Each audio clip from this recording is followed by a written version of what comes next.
morning, Bucknutters. Welcome to the Bucknuts Morning 5 here on Friday, November 4th, 2016. I am Dave Biddle, very happy to be joined by Alex Gleitman.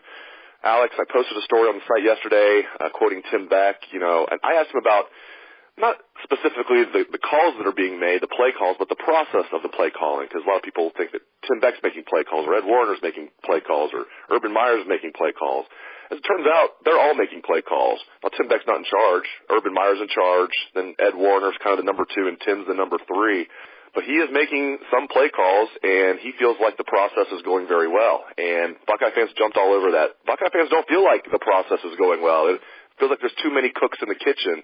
Your take on Tim Beck's comments and Ohio State fans' reaction to his comments? Yeah, well, I mean, honestly, I don't think Tim Beck calls the plays. I mean, when we're talking calls the plays, it's Ed Warner. I mean, they're all sitting in a room all week devising this game plan, right? Putting in their input, working with Urban to devise a game plan. I know they script like the first 12 plays of the game or whatever it is. But when game time comes, it's Ed Warner is the guy calling the shots up in the box, and Urban Meyer is the guy down in the field. And they're obviously constantly communicating. Tim Beck's in there as well. Zach Smith's on that earphone as well. I'm sure Tim Beck's like, hey, we should run, whatever, Spider 2 wide banana on this play here. But, I still don't buy that Tim Beck's calling the plays from what I know. Yeah, a play here and there. So I think, maybe I don't think people should take that too literally. But at the same time, I mean, I do agree with the fans that are upset about, all these coaches saying they think the offense is fine. They think the way the plays are being called is fine. I don't agree with that, those statements by the coaches, and I don't blame fans for being upset about it because it's not true right now. I mean, the offense is clearly struggling, and a big part of that is the offensive line, but another big part of that is that the coaches aren't adjusting, during the game to help out, some of the deficiencies that we're seeing on the offensive line or other things, the receivers not getting open, things of that nature. They're not calling plays to put their players in success to win games. And then that's the bottom line, and they can't deny that right now. I'm sorry. Anything they say is BS that is to the contrary of that. Yeah, and a lot of fans are also upset. They don't see the development in JT Barrett that they would like to see, and I understand that argument. I mean, I don't see a lot of growth from 2 years ago. Then again, as you mentioned, there's been offensive line breakdowns. The Penn State game, I thought JT played really well. The offensive line is probably the worst game from an offensive line I can remember. Specifically, Isaiah Prince couldn't block anybody that night. So what do you make of fans saying Tim Beck, just as a quarterback coach, is not getting the job done? Because I will say this, before I answer the question, I remember when he was hired, our colleagues at the Nebraska 24/7 site told me, this guy is not a good coach. And so their fans, Nebraska fans didn't like him. The writers said, this guy, he's not really that good. Just what do you make of Tim Beck as a quarterback's coach? Yeah, I honestly think it's hard to say right now. I think last year he was handed one of the worst situations you could possibly be handed. Flip-flopping the quarterbacks, no consistency, JT coming off an injury, Cardale kind of, them trying to run a system with Cardale that wasn't even fit to his skill set. So, I think last year was a wash for Tim Beck from a quarterback development standpoint. I think it hurt JT Barrett, too. I think it stunted his growth a little bit as a quarterback. Now this year, I think JT Barrett played better than most fans think he has.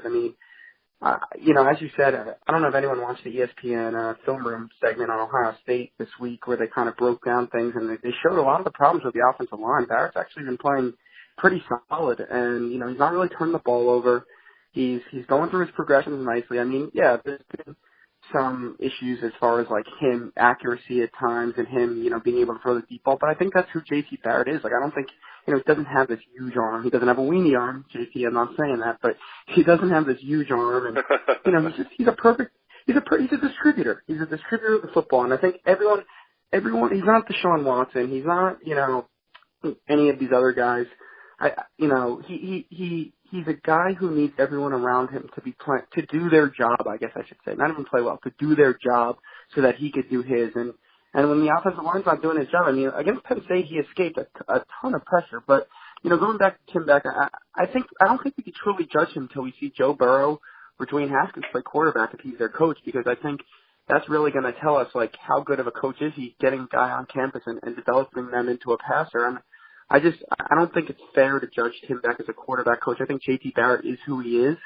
And, he's a great fit for this offense. I don't think he's ever going to be a great passer. And whether Tom Herman was the coach or Tim Beck was the coach. Now, if Tom Herman was still at Ohio State, I think the offensive play calling and things like that and the way they use the players would be different, and maybe JT's performance would be better from that. And I think Tom Herman's a better coach than Tim Beck. But, at the end of the day, I don't think we could judge Tim Beck yet as far as how good of a quarterback coach he is. And I'm not saying he's good. I'm not saying he's bad. I think the jury's still out.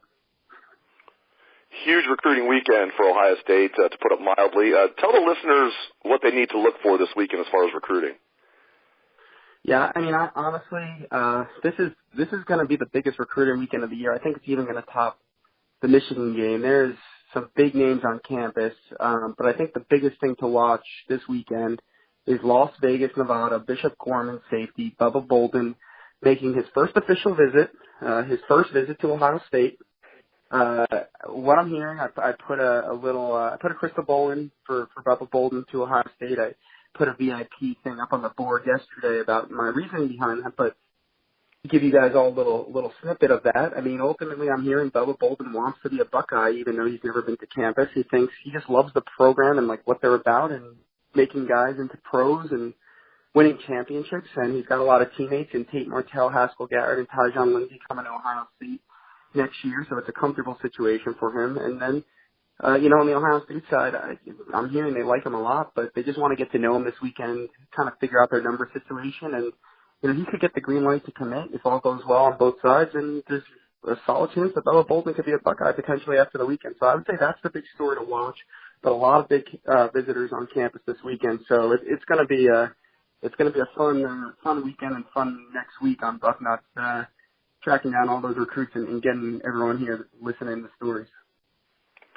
Buckeyes are favored by 17 tomorrow night over visiting Nebraska. Finally the Buckeyes are hosting a night game after playing 3 night games on the road. I know the coaches and players are thrilled about that. I'm sure the fans are too. I know we did our staff predictions yesterday, our staff roundtable. For those that might have missed that, give me your final score prediction, how you think this is going to go tomorrow. Yeah, I think it's going to be traditionally the Ohio State teams we've grown to know under Urban Meyer. I feel like this should be one of those games where they just come out and just dominate. Similar to the Nebraska game in, I think it was 2012, Urban's first year, where Ohio State won 63-38 in the horseshoe, and the game wasn't even that close.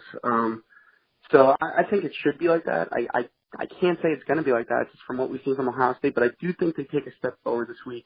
I think we see a little bit of progress from the offense. I think it's going to be a game that, as an Ohio State fan, you're never really concerned about, but I don't think they're ever going to really truly pull away from Nebraska and blow them out. But I'm going to predict, this game goes into the fourth quarter as a 7-point game. I think it's going to flop between 7 and 14 points all game, but I'm going to go with Ohio State to win at the end, 35-20. I have that exact same score. Ohio State 35, Nebraska 20.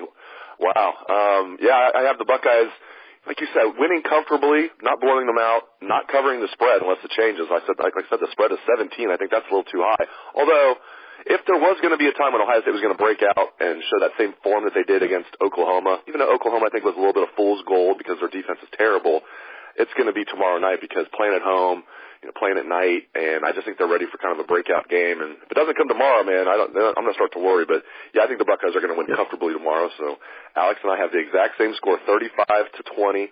Thank you very much to Alex Gleitman. Always appreciate your wisdom, my friend. And thanks to the listeners out there for tuning into the show. Hope everyone has a great day and a great weekend. Let's hear some Buckeye swag, best damn band in the land.